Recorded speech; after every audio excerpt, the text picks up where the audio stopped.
नमस्कार दोस्तों, आज मैं लेके आया हूँ प्रोडक्ट जिसका नाम है झंडू कफ सिरप। अगर आपको कम पैसा खर्च करके खांसी में आराम चाहिए तो ये पाउच बहुत ही अच्छा है। इसका नाम होता है झंडू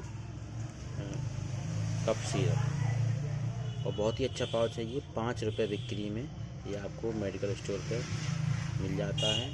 ये झंडू कंपनी का आता है। इसके और भी प्रोडक्ट्स आते हैं, झंडू फार्म भी आती है इसकी, और भी कई सारे इसके प्रोडक्ट आते हैं। और ये प्रोडक्ट जो है आपको एक पाउच जो है आपको एक बार में इसको लेना होगा।